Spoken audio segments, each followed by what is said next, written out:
I live in an apartment on the ground floor of a house that was converted to apartments. My neighbors, one street over but the back of their house faces the back of the house I live in, can see my whole backyard and vice versa. My apartment has a whole wall of windows that are on the back of the house. It's gorgeous and is a big reason I picked the place. I love keeping plants and it let in a lot of light. Looking out, there is the neighbor's backyard which is large and comes up close to my place. The property line is maybe 10 or 15 feet from my windows. Once it has gotten to be warm out, I've noticed the husband of the family who owns that house looking into my apartment a lot. Even sometimes I'll look up and see him, look away then look back minutes later and he's still looking. So I started shutting the shades during the day, but that was kind of annoying. My place is a dark cramped shoebox without the windows open. And I can't do that for too long because the plants were struggling without light, so I bought these window coverings that make windows into one-way mirrors. During the day when it is light out, my windows look just like mirrors now. From the inside it looks pretty much the same, the windows look tinted slightly darker but that's it. From the outside you can't see in at all, it looks exactly like mirrors. The section of windows it's applied to is about 8 feet high and 20 feet wide. After a week of the window coverings being up, both of the parents from the neighbor's house came to my door and wanted to talk to me. The wife was complaining about the windows for a lot of reasons. 1. They were ugly too. It was uncomfortable, especially for the teens and their friends, to have a huge mirror adjacent to the swimming pool. It's at a time that they feel insecure about looks and they have lost interest in hanging out by the pool. 3. In the afternoon and evening, it was reflecting a lot of extra sunlight into their backyard. They couldn't enjoy eating dinner on the back porch with the sun in their eyes. I said sorry about the inconvenience, but I wanted it for privacy. They both pushed back on that some and I said that I needed privacy because of the husband starting. He started denying it in front of his wife, and so I took out my phone where I'd taken pictures and sent it to my group of friends. And showed her a couple pic tires of him gaping at my apartment and the texts from that time. He got mad and said he incidentally looked over, and the 8-foot by 20-foot mirror was a crazy overreaction. I said that I'd like to keep it, and that I was sorry, but frankly this was avoidable. I think they're both mad because they called my landlord, who brushed them off. I'm a 19-year-old F with 6 older siblings. My parents spent most of my childhood spending money they didn't have on my siblings, so by the time I hit my teenage years, I realized I was probably going to have to fend for myself financially when I turn 18. I started babysitting and doing odd jobs around my neighborhood when I was 14, and eventually got part-time jobs during the school year. By the time I was 16, I was working 3 jobs in the summer and 2 in addition to school. When my parents told me they couldn't pay for college, I'd already earned enough, along with scholarships, to be able to put myself through college and have plenty left over. I've continued to work during the school year, and have been able to make money during quarantine by tutoring online. The issue began a few months ago, when my eldest sister got married. My parents spent $30 grand on her wedding, taking out a second mortgage to do so. To make matters worse, my dad was furloughed 6 days after the wedding. They'd effectively dug themselves into a hole they couldn't get out of. 2 weeks ago, my mom texted me for the first time since the wedding. She didn't say hi, ask how I was, or make any small talk. She just said, "Your dad and I need a favor. When can we call you?" I'd expected this. None of my elder siblings are doing well financially, and they've exhausted all other loan options, both from family and the bank. I figured they would text me, ask me to loan them a few thousand, and promise to pay it back when they could figure things out. I was absolutely willing to pitch in a few thousand, and had even considered giving them some of my tutoring jobs so they could make some extra cash. I was not, however, expecting them to demand I give them all the money, close to $40,000. I'd made from the ages of 14 to 18. The exact statement my mom had made was, "You made that money under our roof. We were the ones who allowed you to work, so you only have it because of us anyway. We bought you food and clothes for 18 years. That money is only a fraction of what you owe us," and so on. I said that food, clothes, and shelter were the very minimum. It's what they signed up for when they chose to become parents. I didn't ask for any of it, etc. They responded by telling me that if it wasn't for them, I wouldn't have the life I have today. I said they were being ridiculous, and hung up. Since that day, both, along with 2 of my siblings, have continuously hounded me about giving them what is rightfully theirs. My siblings, who have never been asked to give them money, are still professing that it's my job as their kid to take care of them. I told them they wouldn't see a cent of my hard-earned money, and have no right to make such a request. I'm torn. I feel awful for refusing to help them out, but on the other hand, this was their fault. I feel I shouldn't be responsible for fixing their mess.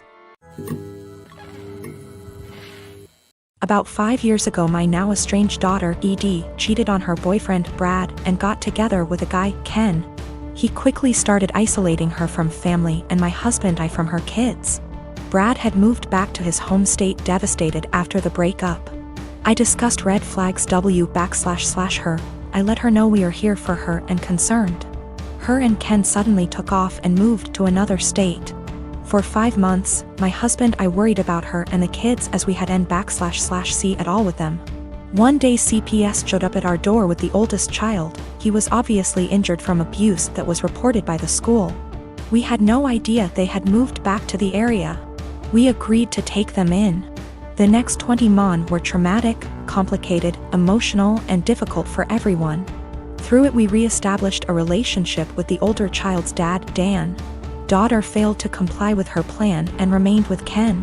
Dan worked hard to get custody of his child and he gave Edie scheduled weekly phone calls. She called oldest child 2x nothing since. We agreed to permanent custody of youngest. In the process, I put aside the hurt Edie caused and agreed to scheduled weekly phone calls and supervised visits in person when schedules allowed. Legally, any or no contact is at my sole discretion. Ken was not allowed to interfere //attend. Edie quit calling //scheduling visits after 3 months. I reset the call schedule to 1 XEA mon. No calls. 6 months later she calls and wanted me to drop everything for a visit the following day. I couldn't because I had to go back to work. Calls stopped again. She left Ken, has a new BF. I know nothing else about her life / whereabouts. She started calling again about a year ago and I let her know that if she was consistent with her monthly scheduled calls, we would move towards weekly calls again. She called 2 months in a row, skipped a couple months, then called 2 more months in a row. Last one happened to be night before child's birthday. She asked him what he wanted for his birthday. He said a call from her. The next day, as he blew out candles, he said, "My mom is gonna call now." He had the biggest smile on his face. Call never came. He refused my offer to call her. We survived an emotional meltdown. Next month, no call, just a text after with a lame timing excuse as to why and sorry about the birthday call, she didn't feel well. Following month, I get a text that Edie feels ill again, won't be calling. I am beyond frustrated at this point. I have looked past her refusal to rebuild a relationship with us, but when it comes to the kids my heart aches for them. Hey race where I might be the I responded, "Parents do not get sick time. We all had COVID recently, including me, and I still took care of the children. If you do not have any time for him once a month, I don't want my time wasted with your excuses." Of course, calls stopped again. My sister was set to marry a guy who was a complete douchebag. He seemed like a nice catch to any outsider. He was tall, handsome, very confident, a doctor. Basically the sort of guy any woman would swoon over. Unfortunately, he was a sociopathic, unrepentant narcissist, devoid of any empathy, who would take out his anger on anybody he felt beneath him and seemed to enjoy doing it. You know how basically they say, don't look at how your partner treats you, look at how he treats others. And that's how he'll eventually treat you. My sister didn't pick up on that. I picked up on it early. This guy was really mean. Would berate and insult people for the smallest thing and would lose his cool with anybody who looked at him the wrong way. He started doing it to me, and I told my sister early on, this guy's an asshole. She was like, "Nah, you two will eventually get along, you just got off on the wrong start." I told him I've seen him do that to other people, but she seemed to think, oh, but he's nice to me, I'm the special one. Maybe I can change him. Or I have no idea what she was thinking. After about 2 years together, when they were engaged, the cracks were evident. My parents loved him, his dad and my dad go way back. They both went to the same medical school together and have been close friends for decades. Her fiancé is also good friends with my 2 older brothers. After 2 years, my sister was realizing this guy was an asshole. He's always been an asshole, and he won't change. There was a really painfully obvious example one day when we were having dinner, and my sister's fiancé and my dad were having a discussion about something political. My sister tried to offer her opinion into the discussion, and they both snickered. Then this guy just started berating her and ripping into her in front of everyone, making her feel this small. I could sense her pain. She was just quiet and just sat there taking it. I was thinking, what are you doing with this guy? He has no respect for you. He has no love for you. Another time our family was at this dinner function where a lot of big people were around. My sister's fiancé completely left my sister alone at the table with me, and was sitting at this other table with 2 women, very obviously flirting with them semi-drunk. He just left her all alone at the table. I asked her what was wrong. Why was he ignoring her? She told me they had had an argument earlier and this was his way of punishing her. You see what I mean when I say this guy is a complete sociopath? My sister and I are really close, and even though I'm younger by far, little brothers aren't devoid of wisdom. And I've been urging her from day one to break up with this guy before she gets in too deep. Well, now that she'd spent 2 years with him and was engaged, she was obviously in too deep. And she used to tell me about all the outbursts he has, how he treats her with no respect. We often had long discussions, just me and her, where she'd spill open like a can of beans and just divulge all the bullshit that he's put her through recently. Sometimes she'd cry and I'd be there to help her out, but she still seemed to want to stick with him. She actually convinced herself that he loved her behind all that horrible treatment, and couldn't pull herself to cancel the engagement, what with our parents, his parents, everyone counting on it.